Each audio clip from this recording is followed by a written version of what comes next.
If one fossil has taught us not to trust first impressions, it's the Oviraptor, a small, beaked dinosaur unearthed from the scorching sands of the Gobi Desert. When paleontologists first found its skeleton crouched over a clutch of eggs, the evidence seemed cut and dried. Here was a thief caught red-handed, raiding someone else's nest.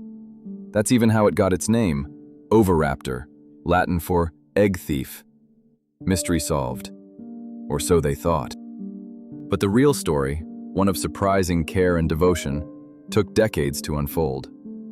Later, scientists discovered fossils of Siddipati, a close relative of Oviraptor, in the exact same pose, crouched over eggs, arms outstretched like a feathery shield.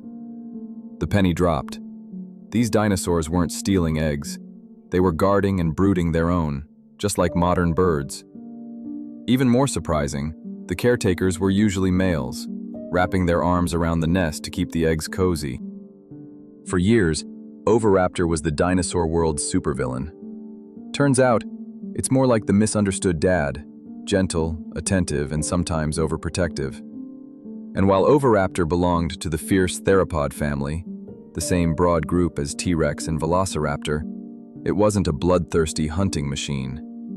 Its beak worked better for cracking plants, nuts, and any small creature that wasn't fast enough to escape, making it an omnivore. And once scientists knew what to look for, it became clear that Oviraptor wasn't an exception. It was part of a much bigger pattern, one that wasn't limited to dinosaurs. Long before them, deep in the Triassic, we see the same pattern emerging. Paleontologists in South Africa opened a fossilized burrow and discovered two creatures side by side. One is Thrinaxodon, a small, furry, mammal-like reptile. The other is a wounded amphibian, Brumistega. At first glance, this looks like a tense predator-prey moment, but the evidence says otherwise. The amphibian was injured and likely sought shelter, and Thrinaxodon snuggled in beside it. A sleepover, preserved forever. Thrinaxodon itself was cat-sized, maybe even with whiskers and a wet nose. It dug tunnels and survived the world's worst mass extinction by hunkering down underground. Fossils sometimes show it curled up in its burrow, just like your dog turning in circles before lying down, or your cat squishing itself into a box. In a way, they're still carrying a little piece of Thrinaxodon with them. Fast forward in time, and the pattern shows up again, this time in a gentler form, with a dinosaur named for being a good mother.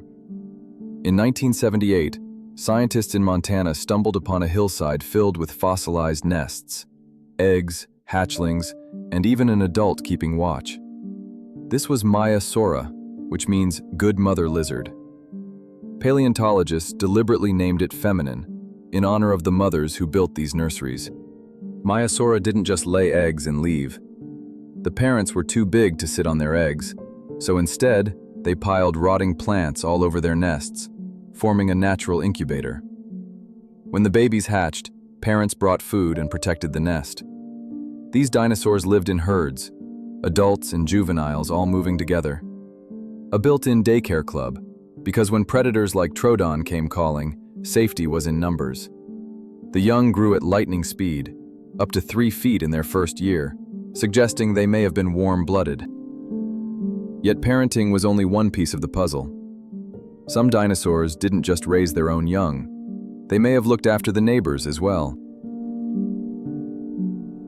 In northeast China, paleontologists cracked open a slab from the Lujitun beds and found something astonishing. One adult Psittacosaurus, barely the size of a Labrador, surrounded by 34 babies of different ages. This wasn't a mom with her own clutch. This was some poor grown-up stuck on babysitting duty. Baby Psittacosaurs started life on all fours, trotting after the adults. But as they grew, their back legs shot ahead, and suddenly they were walking on 2 feet instead, all learned by copying the adults around them. This wasn't just parenting. It was communal care, with young dinosaurs growing up as part of a group. Even the predators fit this pattern. Coelophysis, from the late Triassic period, was one of the earliest and most agile meat-eaters, sleek, 6 to 10 feet long, but barely as heavy as a large coyote. Its name means hollow form, but its story is anything but empty. Fossil evidence shows that Coelophysis possessed a wishbone, the same bone that enables modern birds to flap their wings, suggesting that all birds share theropod ancestry. Its large, forward-facing eyes likely granted it sharp, eagle-like vision. Some of the most spectacular Coelophysis discoveries come from Ghost Ranch, New Mexico, where thousands of individuals were preserved together. Whether they hunted as a group or migrated in vast numbers, this points to a level of coordination uncommon for such early dinosaurs. In modern animals, large-scale migration or pack hunting usually goes hand in hand with social awareness and planning. Coelophysis had a relatively large brain for its body size, and later, more derived theropods like Troodon would push that trend even further, hinting at increasingly complex hunting strategies.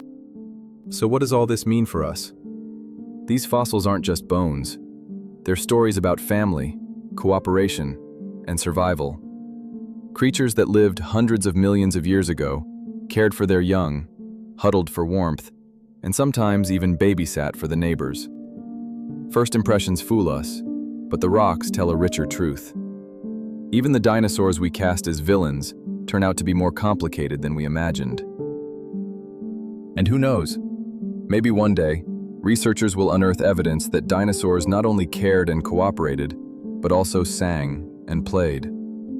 Until then, the past is full of surprises, and we're only just learning to listen. Thanks for watching, and if you like this journey into deep time, don't forget to subscribe my channel.